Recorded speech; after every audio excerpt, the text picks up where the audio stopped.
நிறைய பேரண்ட்ஸ் எல்லா பேரண்ட்ஸுமே அப்படிதான். நீங்க கொஞ்சம் டிஃபரெண்டா யோசிச்சிருக்கீங்க. இயற்கையை திருப்பி கொடுக்கணும்னு யோசிச்சிருக்கீங்க. அது இப்ப வந்து நான் அனுபவிச்சது அவங்க கொடுக்கணும் கொடுக்கறதுங்கிறத இரண்டாம் பட்சம். முதல் பட்சம்னா எது நல்லது கெட்டது.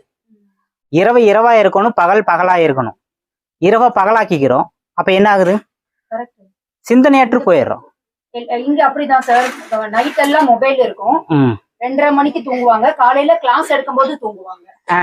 அதுதான் இன்னைக்கு இருக்கிற அது என்னை பொறுத்த வரைக்கும் இவங்க மேல குற்றம் கிடையாது, இவங்க பெற்றோர் மேல்தான் அது. அப்ப என்னன்னா இரவு இரவா இருக்கிறதுக்காகத்தான் இந்த வாழ்க்கையை தேர்ந்தெடுத்திருக்கிறோம். நீங்க நினைக்கலாம், ஐயோ கரண்ட் இல்லாம இருக்கிறாங்களே, தண்ணியே இல்லாம இருக்கிறாங்க. உண்மையாலுமே நான் தான் லக்ஸரியா வாழ்றேன். சுத்தமான காத்து, சுத்தமான உணவு.